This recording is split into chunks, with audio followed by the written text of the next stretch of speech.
All right, everyone, welcome back. I'm sitting here with Duane with VizX Design Studios, and thank you for making the drive, my friend, to come sit down with me, have an awesome conversation.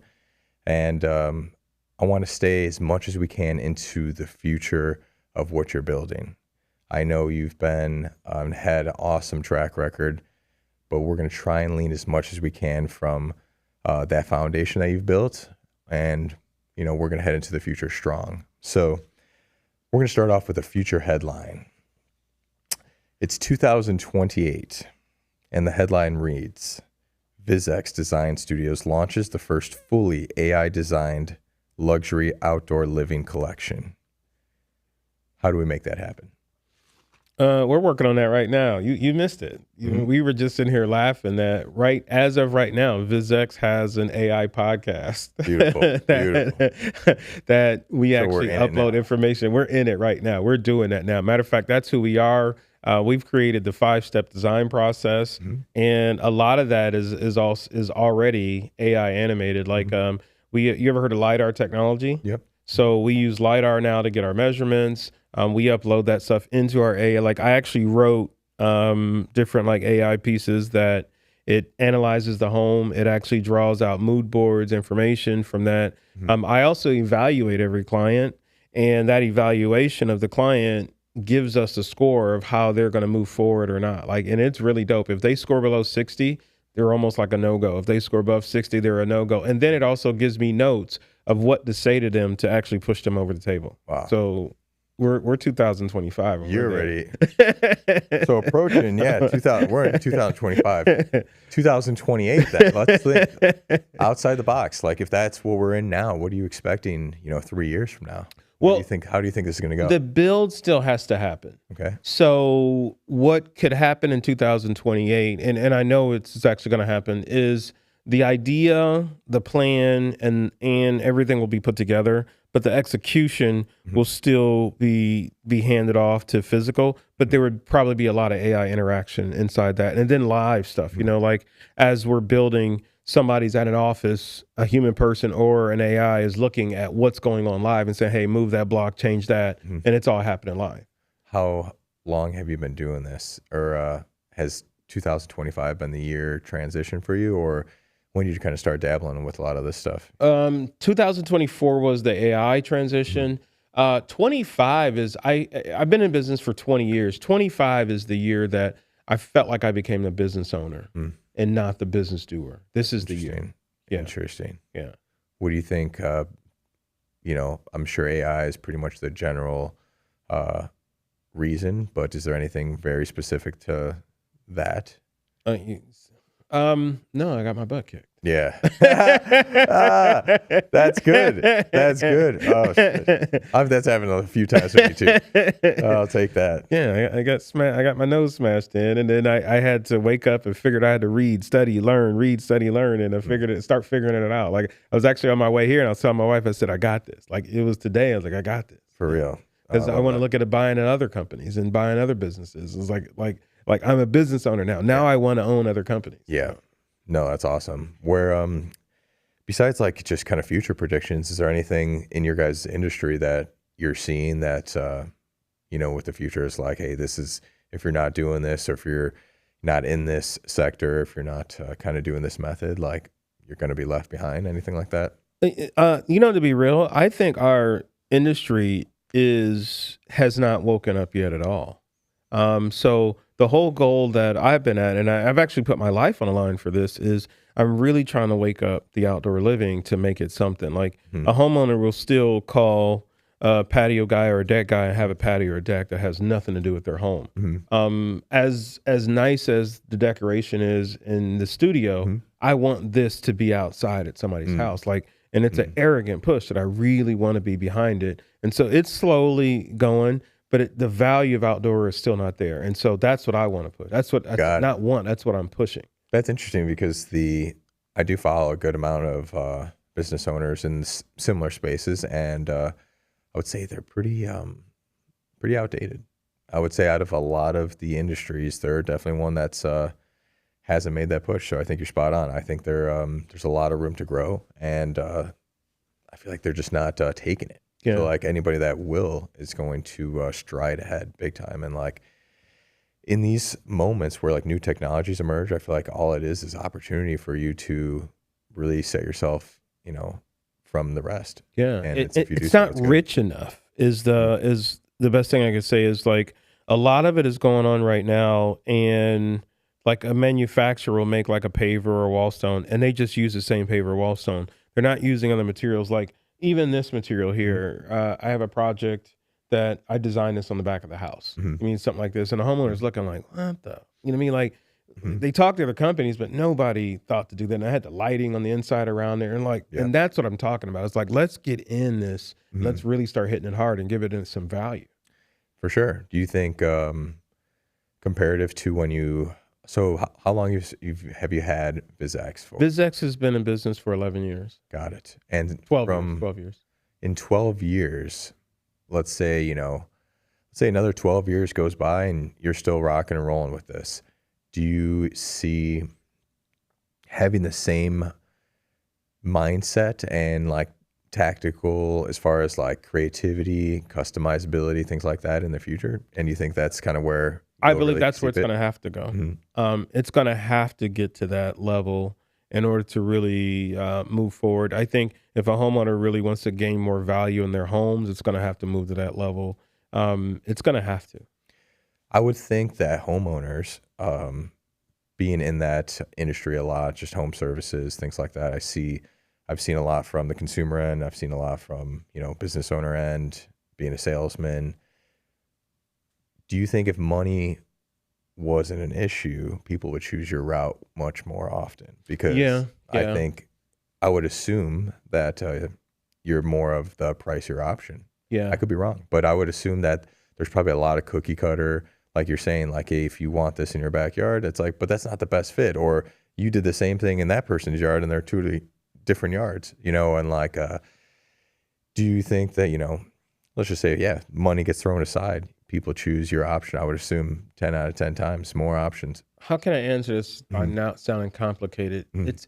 It's money, but it's value for money. And what I want to say is we're in a market that doesn't respect in terms of value outdoor spaces. Mhm. So like California, for instance, the they're not building any more houses.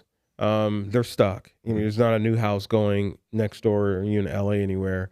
So what happens is their home now becomes their investment. They got to keep adding on and keep adding on. Mhm. And so they've done the renovations on the inside, they're done. So now they're doing the renovations to the outside. They're doing the curb appeal. They're doing the backyard space.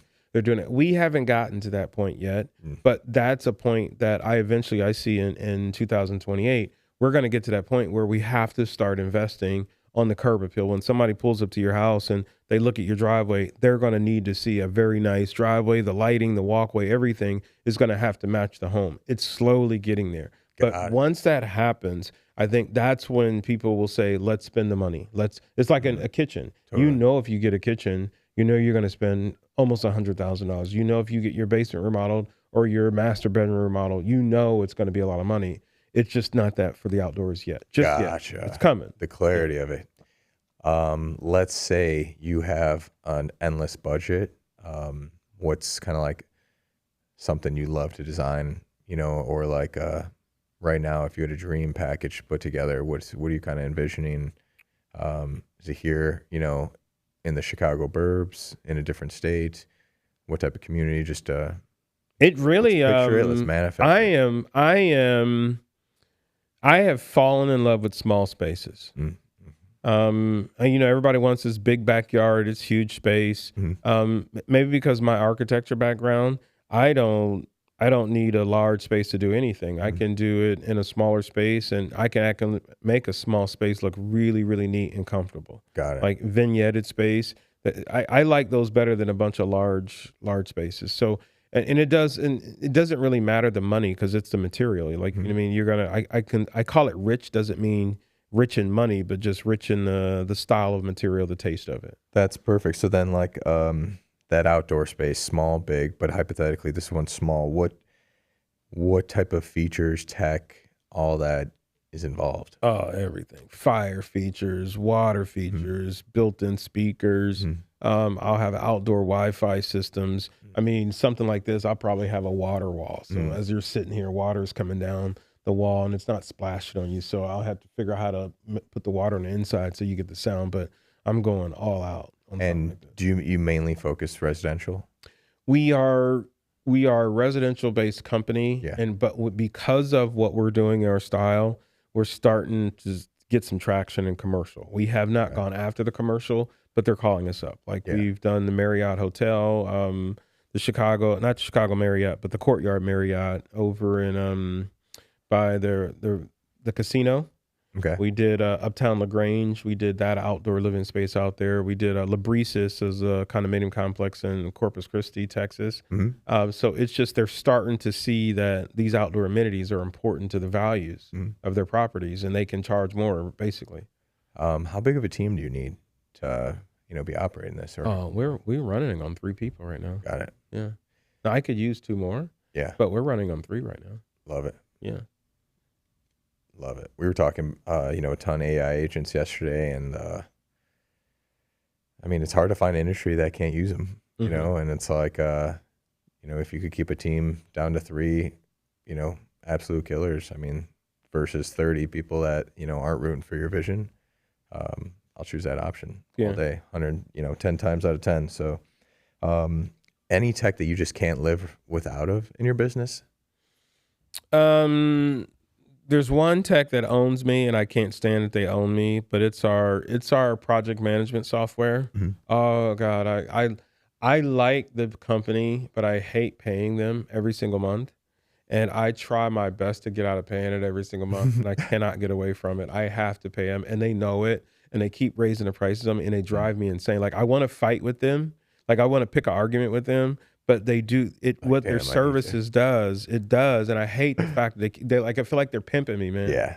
I hate the pimp feeling. No, sure. It's like Adobe Creative Cloud. God. It's like, I need just Premiere Pro, but like they want to sell you on everything. It's like $54. Yeah. Adobe is $54. I know. Crazy. I believe it's harder to run a business now in terms of expenses than ever before. So many options and so many bells and whistles. And then you feel like if you don't have one, you're like, man, I'm not creating this company to its fullest. That's at least what I feel. The software pimp.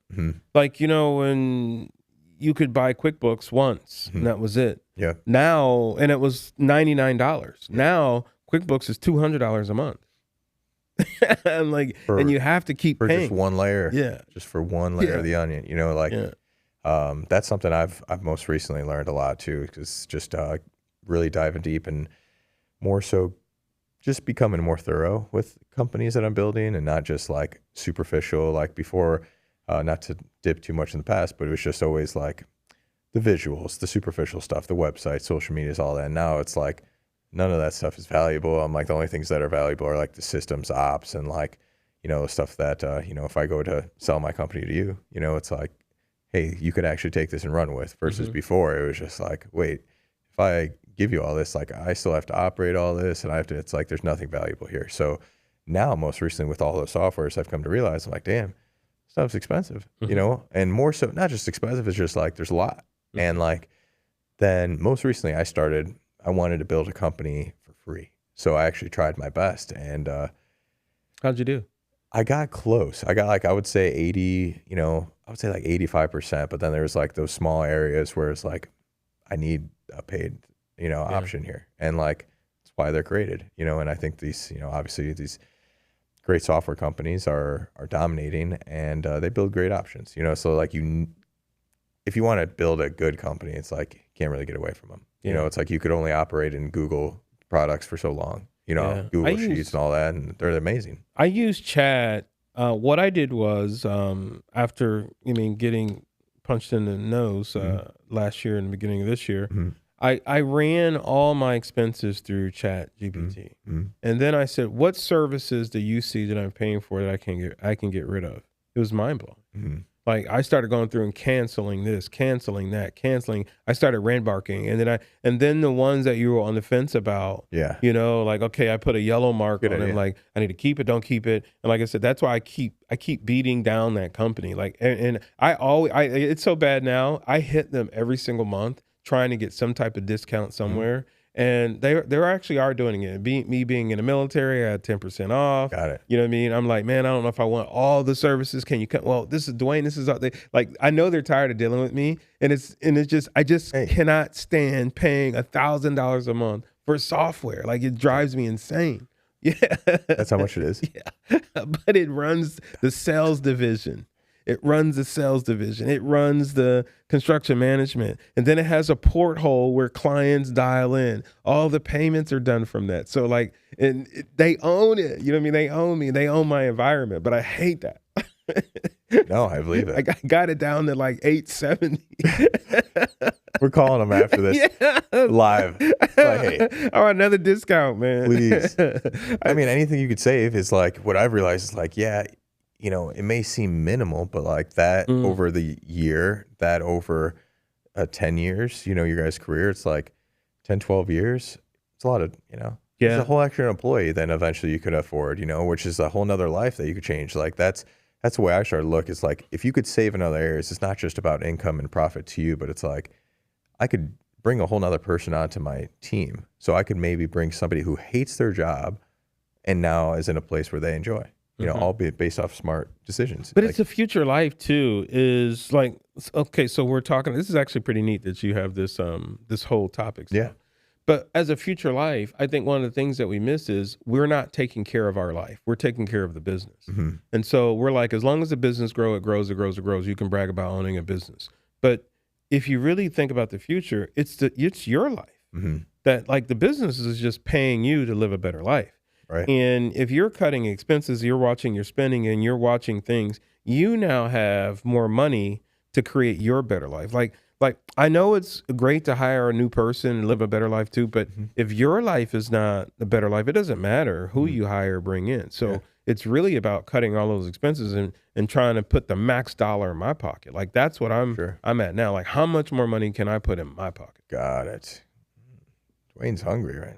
Yeah. I'm feeling it. I think this is going to be a good year. I think this final 2025. No, I'm all for that. I think, especially because if you bring somebody into like a shitty environment, you know, like you know, you're vibing off a low frequency, and you're just you're bringing somebody into that. It's like now you're doing them a disservice. Yeah. And not only you're not helping you, you're not helping them. So it's like if you don't fix yourself first, no reason to be helping anybody else. You can't brag about, like, I used to brag about, like, I made this many millions this year. I did this year. And did I really? I didn't do it. Business did. I didn't. Yeah. Interesting. What bragging is that? That doesn't do anything. No, that's interesting. I think with, I've noticed a lot with just being in stocks and investments and stuff like that. I kind of get a little big head in some areas where I'm just like, I feel like I own Costco, you know, like I own Pepsi. Like we were just talking about this, and I'm like, you know, it's like just because I own a few pieces, I'm like resharing them on my stories, and my friends are like, you know, what are you doing this for? I'm like, I'm a part owner of Pepsi.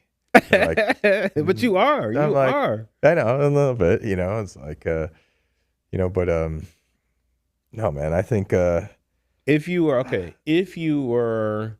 You got to really think about perspective, and this is where gratitude and things like that. And that's like my new prayers. Even this morning, my meditation was 40 minutes, and it was based on a gratitude meditation. So I went deep into this meditation on gratitude. But let's say you were somebody off the streets, living off the streets, and you had those shares of ownership of those companies. You would feel like you own the company. Yeah, I mean, you really do. Like I have Amazon, Microsoft, all of this stuff. I own the company now. I don't walk around and beat on my chest like I own it. Maybe I should. I need to take your philosophy and say, man, I own some of this shit. You know what I mean? It does. I mean, it makes me feel good sometimes, but you know, it's like you could be an owner, you could be an operator, you could be a boss, you could be a manager, then you could be an employee, and then you could be a slave. You know, and it's like I feel like at times you need to be a little bit of them all. You know, and it's like you're only going to appreciate being the owner when you are the slave. or like when, like when you're truly a boss or a manager. I noticed this like when I was working for my family's restaurant or, my dad's roofing company growing up, and it's like, you really appreciate when now you're in ownership or in a management position. Now that I'm doing a lot of hiring and doing like more admin stuff, it's like I appreciate, it's like, damn, like it was kind of nice just to be a server, like run around sometimes, and not have to take on so much liability. But then it's like when you're in those positions, all you're doing is looking up and you're like, man, like I just want to be the owner of this place, and then it's like, and that's how it is. It's like when you're on vacation, where do you always want to be? You want to be at work. And when you're at work, you want to be on vacation. Yeah. A lot of perspective, and you got to be have a lot of gratitude, like you said, practicing that. You got to be grateful for where you're at and where God has brought you, and God brought us to a great conversation today. Yeah. I think you can't do gratitude. What I'm learning, you have to be gratitude. You got to be gracious. You can't do gracious. You got to be it.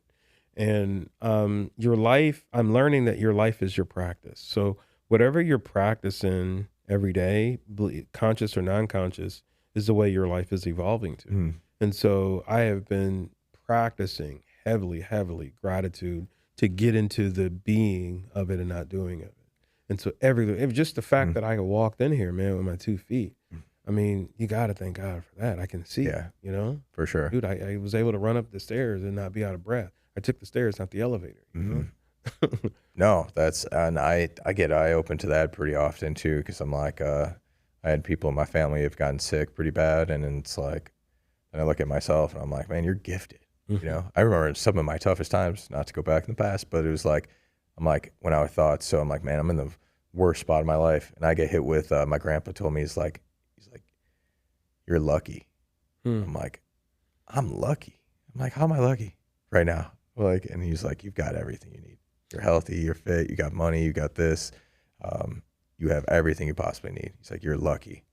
And besides gratitude, I think I've been really practicing authenticity. And I think they're pretty close, and they kind of go hand in hand. I think it's like, if you're grateful, then you'll be very authentic, because I'll catch myself, either with certain people or in certain environments, and being an owner versus when I'm, doing the job, it's like you start to lose a little bit of gratitude. But then as soon as you are grateful for those moments, then all of a sudden, hey, wait, now I'm back to being authentic again, being back to who I am, So a lot of good stuff to practice. How can somebody practice gratitude right away? Right away, we're talking about the future and stuff like that. I think we're in the greatest time of mankind right now. It's because at any given second, we can pull up a YouTube video, we can pull up Instagram posts. That's actually how it happens. Like, you pull up a gratitude meditation, Joe Dispenza is going to pop up, and you have a 30-minute session. Then what happens is, once your phone knows that you've watched 2 or 3 of them, boom, next time you open Instagram, something's going to pop up. Next time you open TikTok, something's going to pop up. So matter of fact, all you have to do is probably watch 2 videos on YouTube, and then it's going to take off from there. And then the algorithm is going to feed you into this path of this enlightening light. Like, it's really not much work anymore. I mean, we're in the greatest of mankind right now. Agreed. I think planting the seed is like, just watch the video, do a little research, ask Chad a question, and then just let it blossom, and it's like, I think you have to understand that, I'm going to say that it's the magic of life. Okay. But it's not really magic. It's actually what life really is based on being grateful that we walk, being happy that we can breathe. For some of us, for some reason, 98% of the world thinks it's magic. Okay. I'm past the magic, and I'm part of the 2% who realize this is what life really is. And so I practice these things, and my life has become such. Like, even when I go through hard times, I'm always on, okay, like how you and I, we were talking about some of the rules on staying on the future. Yep. And I was like, dude, this is dope, because I was just going through a beat up session in my brain about a week ago. And you know how you beat yourself down, you're this and you're that, and you're that. And then, like, after it was all done, it was like literally God came down and landed on my left ear and said, bro, you learned all that so you can be something great later in the future. Totally. And I was like, it's like I look back at God like, oh, really, dude? You put me through all that? Like, really, this is not fun. You know, that was messed up. But when you look at it, like, it's been some rough shit. You know what I mean? But it's only made me stronger. Totally. Like, it was the very thing where I'm driving here today, and I was listening to, I drank the juice of John Hope Bryant. So I'm listening to all his podcasts, reading his books, and he's saying financial literacy is the new civil rights movement. And we have to learn how to manage money. We got to learn how to, bank our systems, right? And he's like, it's not even a color thing anymore. It's that everybody in America needs to start getting on this financial thing. It's not the black community. It's not the white community. Man, we're in a situation where we all need to be strong together as one. And he's like, this is the new civil rights. And he was talking about how you buy new businesses and I'm sitting listening like, damn, okay, I can buy this company. I can buy this company. I text my wife and said, you got to listen to this video. I said, I can do this. I said, we can do this. We can start buying other companies. I'm like, I'm like, you're right. This is the hungry time. For sure. No, I think I'm all for it. I think, we have like every resource to like be successful. And it's like, it's tough getting a conversation with some people. I'm like, man, like you've had, especially like people that are older than me, it's like, you definitely have had more time. So it's like, why are you still on the sidelines? And it's like, everybody's got a different scenario, but it's like, you gotta try and learn about financial literacy. You gotta try and learn about money, about capital markets, about investing. It's like, if you're not even trying, then you're doing a disservice to yourself, your family, your economy. It's like, and I don't want to root for those people. I'm sorry, but it's like, if I will always root for somebody that is trying their absolute best, or at least trying a little bit, and it's like taking a few steps and just putting left in front of right and keep going. It's like, I will 100%, I'll root for you. It's the stagnant, not just people, but just stagnant concepts, stagnant ideas, people, things like that. And it's like hard to get behind that, because we have so much ready to go. There's only, believe it or not, there's only 2% of the world who are successful. That's it. Which is crazy. And the reason why those people are like that is because proximity is power. Like who you're around is who you become. So you become your environment. Like me being in landscaping is the easiest way for me to explain this. If I go to Florida, if you and I hop on a plane right now and we fly to Florida and you say, hey, I like that plant. It's a nice, pretty flowering plant. We wrap it up, we throw it in the plane, we fly up, back up here and we plant it. In about 6 months, that plant is either going to die or it's going to turn into a different form of what it was in Florida.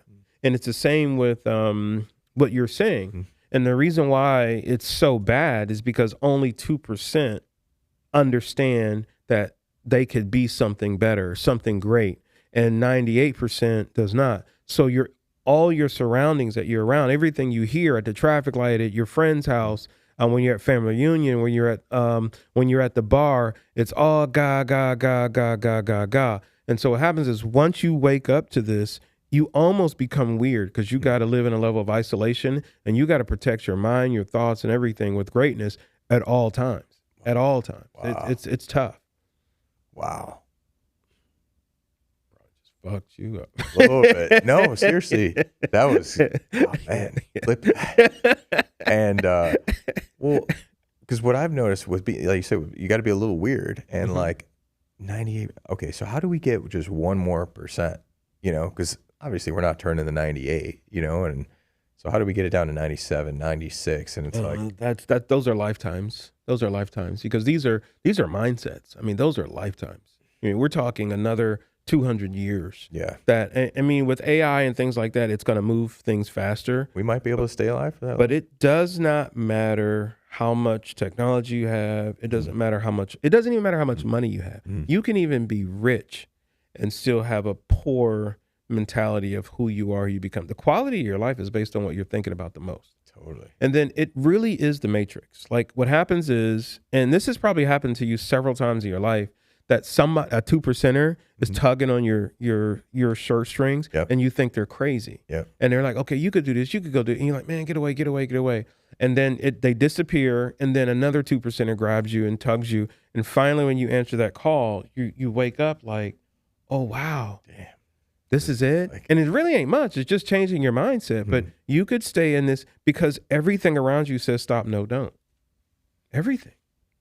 I feel like when that happens too, you either take off like a filter that you either had on, or you put on a new one that you're very proud of too. Because I've noticed when I've gotten around the 2%ers and just people doing way greater than I am, and it's like at first you're like, you're right, it's not to like the biggest difference, you know, and you're all of a sudden like, damn, all I needed to do was open this door, or the door was already wide open. All I had to do was walk through it, and then you're in, and you're like, wait, I'm just the same as you. I'm another human, just like you. I'm like, that kind of changed my mind to where it's like, hey, you could run with any opportunity, you know, and it's like, it doesn't matter your age or anything. It's like, it's all for the taking.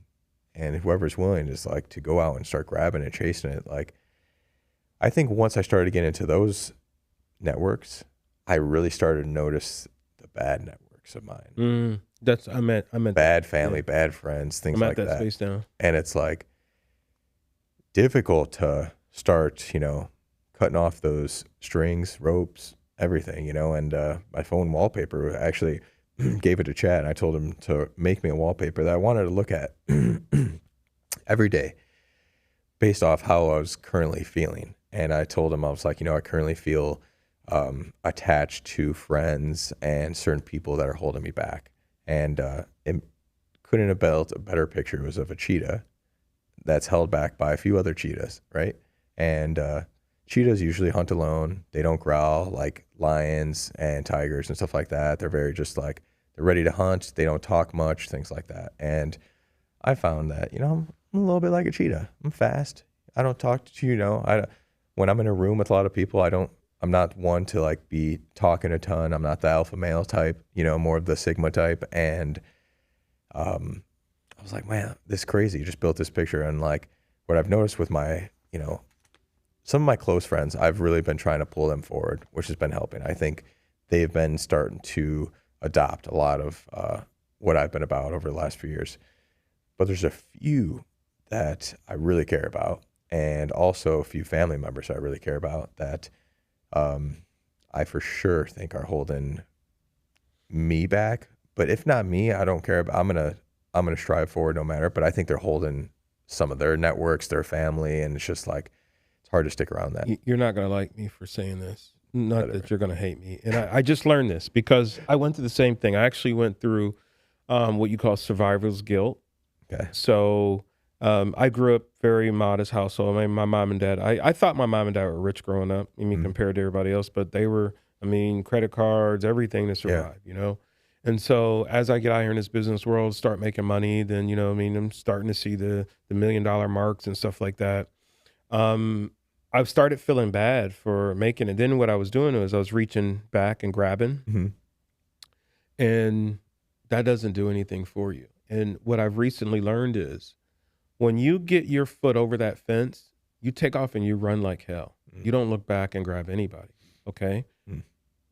As you are building your life and things change, they're going to start reaching out to you, or they're going to start following you and saying, hey, I like what you're doing. Can you do that? But if you're trying to motivate, like, okay, what time do you wake up in the morning? Usually about 6:45, 7. Okay, my alarm clock goes off at 5:10 because if I don't get my butt out of bed by 4:30, I at least need to be up by 5:10. I can't tell you to do that and you do that every morning. You got to do that on your own. You mean, so I got to make sure I'm up, because I do a form of meditation. I go bike ride, maybe 20 miles, whatever I feel like doing that day, I do that. But it starts at in between 4:30 and 5:10. That's not something that I can't keep telling you to do because you don't want to do it. You got to do that on your own. Yeah. I mean, like I read on the way here, most people would have been jamming. It was an hour and 45-minute drive. Yeah. Would have been jamming. We would have went through a whole Spotify playlist. Hell no. I went through an audio book and a podcast on business. And then it got to a point where I wanted to learn about EBITDA. I grabbed my phone and I was having a hell of a conversation with ChatGPT, which was dope as hell. It was breaking me down about EBITDA. All these notifications. Huh? You got all these notifications going off. It's breaking me down. Like, so, and I'm just keep getting curious and curious and curious. You got to want that. You got to teach that. I can't teach it. Yeah. And so I can't keep calling you up like, hey man, are you on your shit? No, you gotta, if you're on it or you're not. Yeah, I'm gonna tell you about it.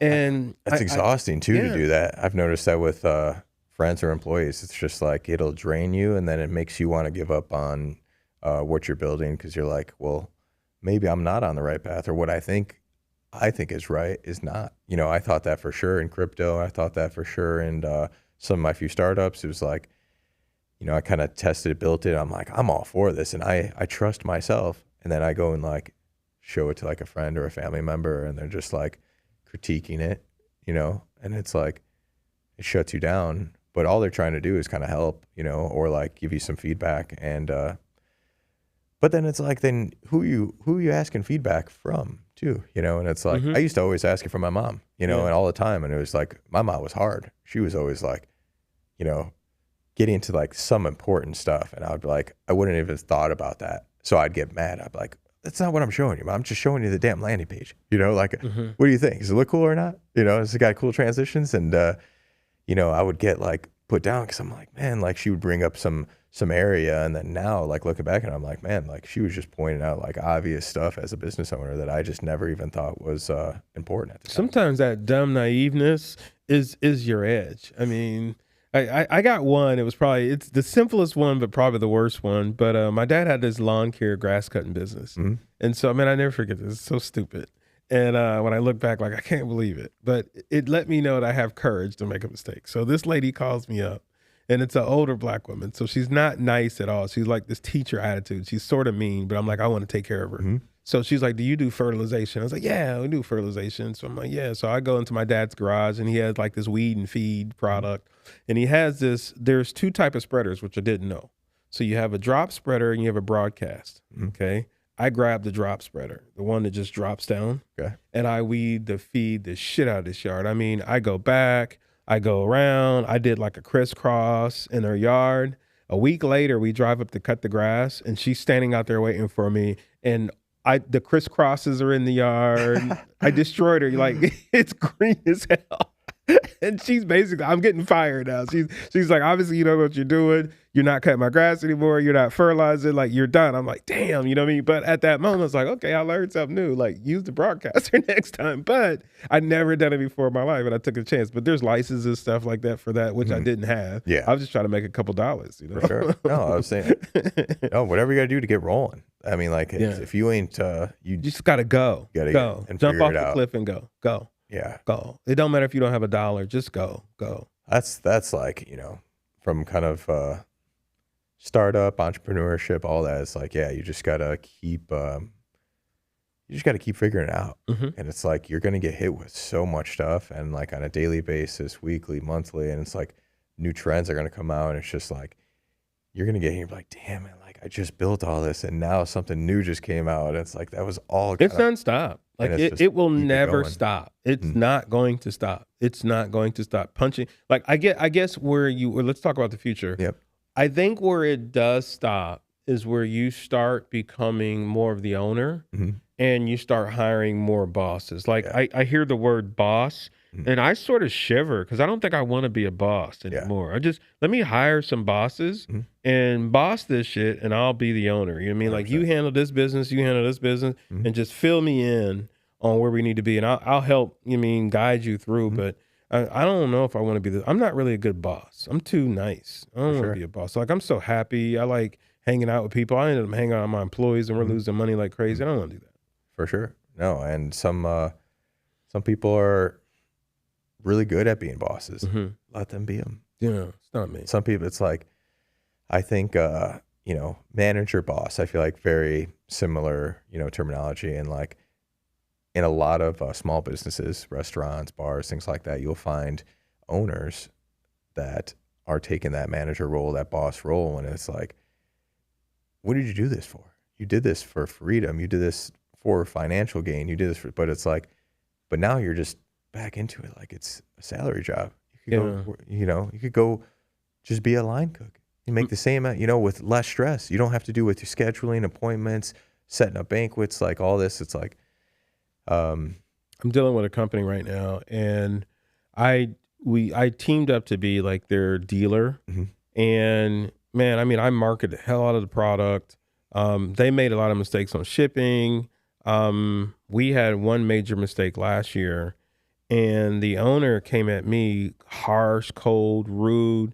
I mean, mean, and then you insinuating like thievery, just stuff that I'm not. Mm-hmm. And he was rude as hell. Like, he was so rude that I told my wife, I said, if I was talking to him face to face, it would have been a fist fight. Like, it was a good thing that it was on the phone. I kept my composure, never raised my voice, but it was very rough. Yeah. And so I was like, calm down, calm down. I actually typed up the interaction through chat. Mm-hmm.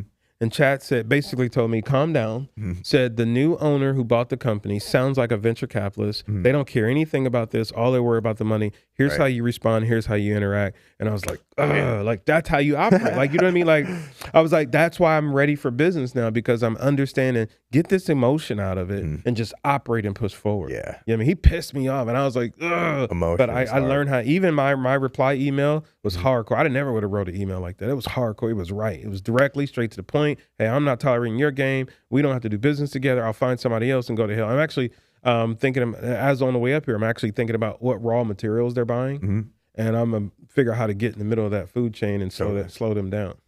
You brought up emotion, and as far as like for business owners moving forward, it's like, I think emotion is one of the key factors that if you could pull out of your plan, man, you will succeed way better. Big time.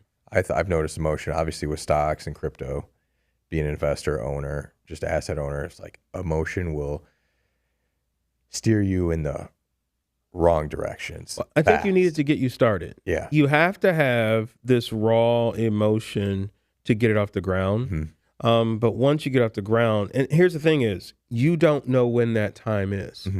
What you will see is you'll start losing everything, and you might even get so far. It might be the whole business that's lost before you get it, and then you have to. Then you'll start understanding the emotion. Totally. So you have to have this dreamer mentality. I'm going to start with nothing. I'm going to jump off the cliff. I'm going to go. But you can't do that with everything. You can't do that with payroll.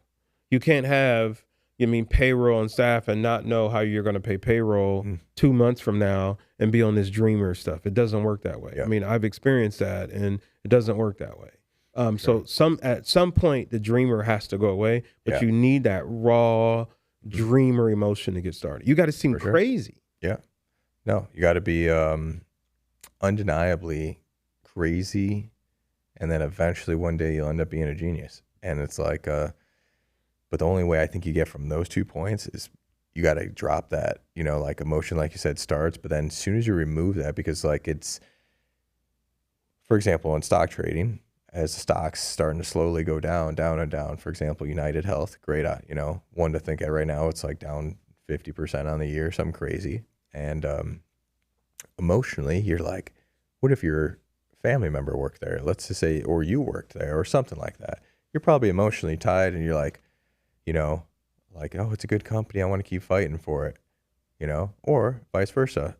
I look at it as like, well, I think it's a great opportunity to invest, and it's like, maybe there's growth potential here, but then I read maybe certain headlines and now I'm emotionally attached, and that's why I want to invest. And the more you could remove that, and I've noticed a lot, at least with real estate, buying real estate, it's like when you're looking at like photos and like house, you're like, oh, cool, that's a cool, really, brick chimney. Oh my God, vaulted ceilings. Like, and you'll notice a lot with the design. It's like you start seeing these things and you get emotionally attached to it, but then it's like, let's just remove all that. And if we're just looking at numbers here, is this a good deal? Is this a good investment? Is there truly upside here? Or am I just emotionally attached because the town's name was Elizabeth and that's my wife's name? I would lose so much money in real estate. And like, even if I was a renter, I would lose so much money, because I would want you as our tenant to live it the best way possible. Like, I would want you in the plushest shit that you can possibly live in. And you know how much money I would, dude, I think about cash flow negative. My wife, like, babe, we got to do this. And I'm like, oh my God, even homes, I fall in love with the brick and stuff. Like, I'd lose so much money. So it's like, I know I can't do real estate. Yeah. Airbnb, short-term rentals, vacays is like, then you could lean towards that, but then it's like, then you're emotionally leaning towards that because that's how you are in that world, in that real estate, or, So it's like you remove it and, or you just, remove the emotion and maybe not even get into it at all. Yeah. You know, that's what I've been trying to fine tune, not just what I enjoy, but like, man, what are you also just really good at? You know, and it's like, if you're not good at paying bills, like maybe don't have a ton of bills, you know, or it's like, or a ton of payroll, you know, or if you're not good at designing things, maybe don't be in such a creative role. Yeah. If you're not good at managing, probably don't get into admin and operations, like, you know, and the only way you could do that is just remove your emotion from No, but okay, let's add to that. I believe of what you're not good at and what you're fear of is actually what will free you to take you to the next level. Because one of the things that I used to have is business finances. This is so great at that. But I was like, I'm not gonna let that stop me. So I started reading books and started studying and learning how to move and manage finances. You mean, so we operate on profit first. I have 6 bank accounts that runs the business, and they all have different buckets. I have spreadsheets that every time something comes in, it goes into the buckets and it keeps growing. And the time that I got in the most trouble is when I stopped following that. Like when I look back and I got into some troubles because I stopped following that. Like you just got to follow that. It works so well that I have 6 bank accounts that runs my personal life. You know what I mean? And I operate the personal life just the way the business life. On the income, as one income account, it all flows through same way. So if you're not great at designing, either learn how to design or hire a designer. If you're not good at selling, either learn how to sell or hire a salesman. I think these are things that you just have to do. So if there's a void, you can't just avoid it. Yeah. You gotta push at least through. Fill it somehow. Try to fill it. Yeah. Fill it with somebody else. Fill it with other systems. You gotta like, can't just you know, if you got a bunch of holes in the ground, I'm like, you're just gonna keep your yard like that? Yeah. David Goggins, he said life is going to suck. Most of the time, life is going to suck. So what he says is he creates the suck every day. He said, I create the suck every day. Now, I think that's a bit extreme. I think there's some craziness in there. And whatever, if you watch it, David Goggins, I ain't really fucking with you. But, I mean, I think that's crazy. But I get it. I understand what he's saying. He says life is going to suck, so I'm going to make it suck every day. And so I guess, so if you think about it, when he's dealing with the other suck, because he went out and ran 40 stinking miles at 2 o'clock in the morning and rode his bike another 50 miles, that sucks. So everything else today is not going to suck as bad as what he did. I don't have it in me to do that. But true. And it's like, I believe in that, but then it's like, yeah, you do all that and it sucks, but then all of a sudden it's like one of your family members gets in a car crash. It's like, that sucked still way more. Yeah. So it's like you tried your best to beat the suck, but still sometimes when you're rolling the dice, can't control everything. Yeah, there's just no way to control those things. That is life. Like you hear like end times and stuff like that. I'm like, we're not in the end times. Good and bad just happens every day. For sure. We're not in the end times. It's no worse now than it is before. We're not in the end times. I hate hearing that. It's the end times. Scare the shit out of you. The sun glows orange and you think the rapture is coming to happen right now. It's not that. We're just a different time. Just a Wednesday. More people are living now than ever before. Just a Wednesday. No. A lot of, and that's, I think tech, has allowed communication to happen so fast. And like, that's what, a lot of crazy narratives come across. And speaking of narratives, like in your space, within like your close competitors, and if you do monitor them, I know some companies just, they're like, we don't care. We don't look at our competitors. Is that something that you keep an eye on? I don't have time. Yeah, I don't have time. I'm always trying to invent or create something new or create something better. Sometimes I'll pop up and look like, damn, that was cold. Yeah. You know what I mean? Or maybe I get caught up in one style and I see something like, ooh, that was dope. But a lot of times I'm not getting it from competitors. I'm getting it from industry wide. Like you're not seeing a landscaping company putting in this in somebody's backyard. Yep. So I saw it from something in Europe somewhere. You know what I mean? So that's sort of what I'm looking at. Do you think,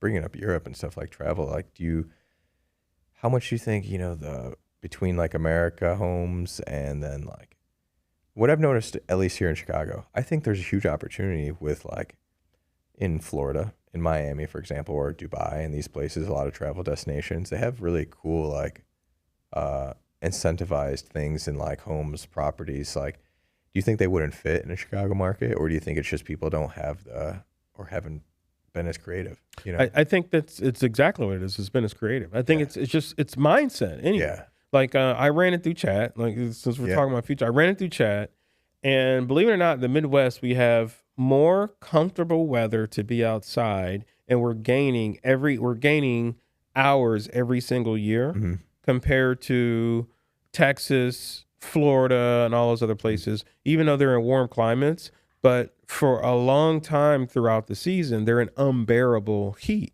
where it's so humid they can't breathe. Mm-hmm. I mean, or it's either raining or some other stuff. We actually have a better outdoor environment in terms of quality of air.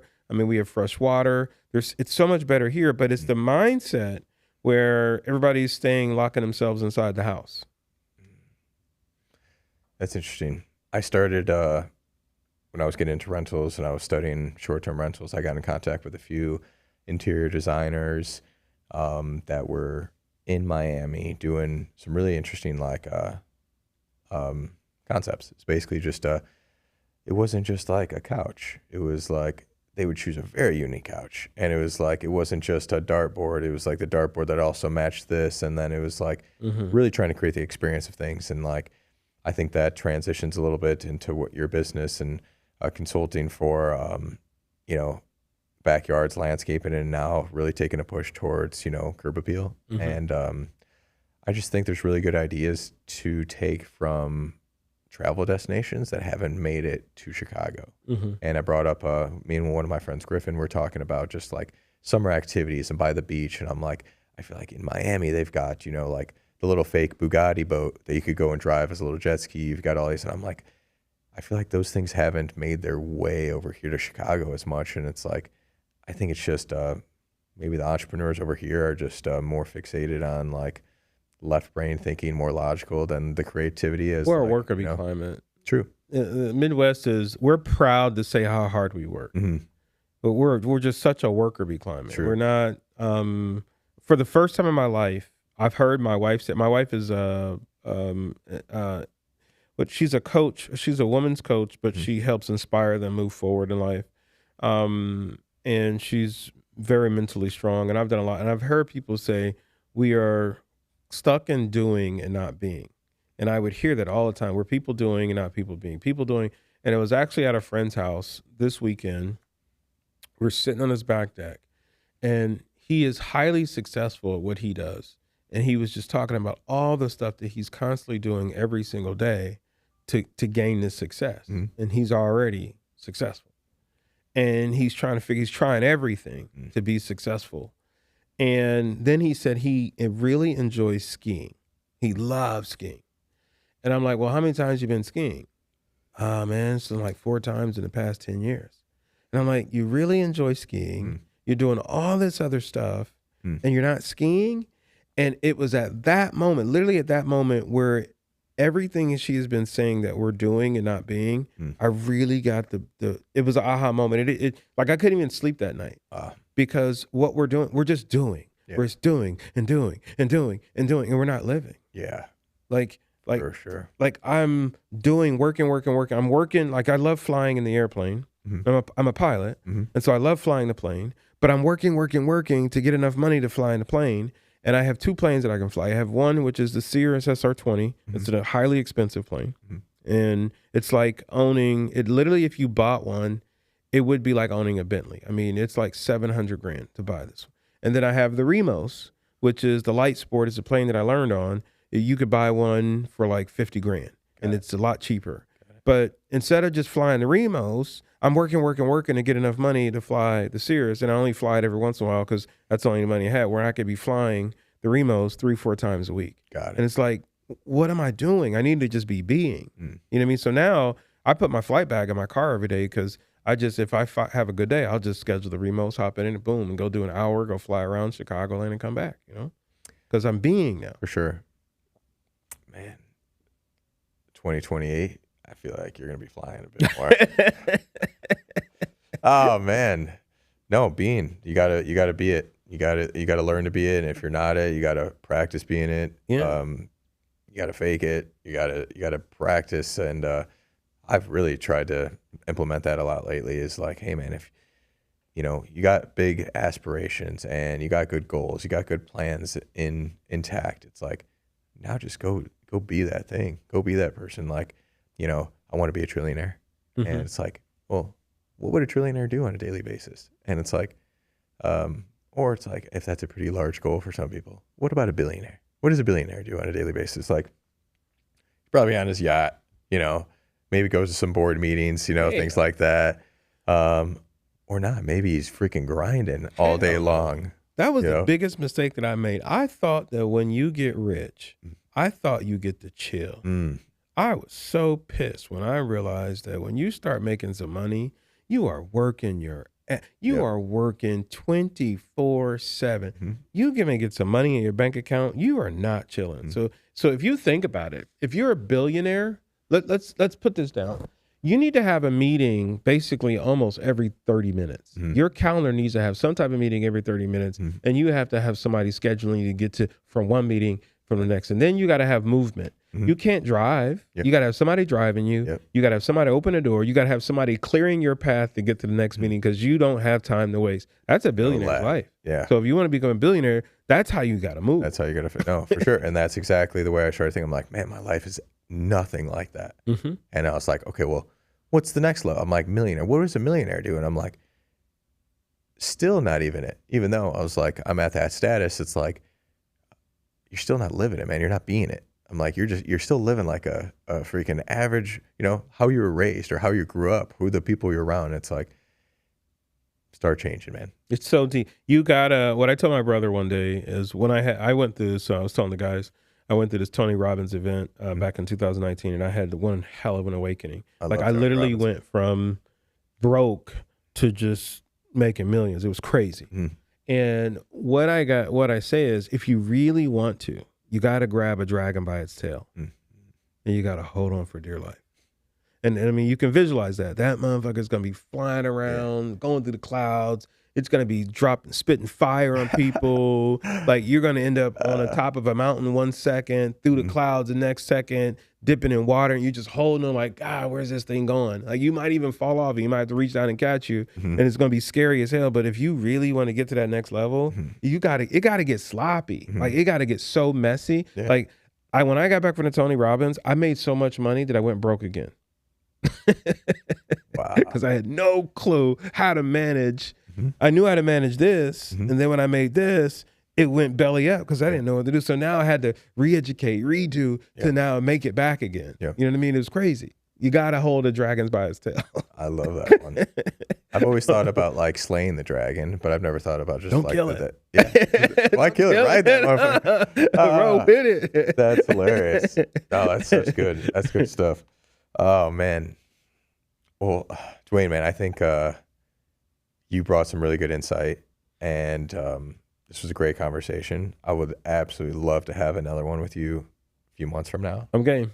End of this year, maybe, and love to see how things transition from now, how we take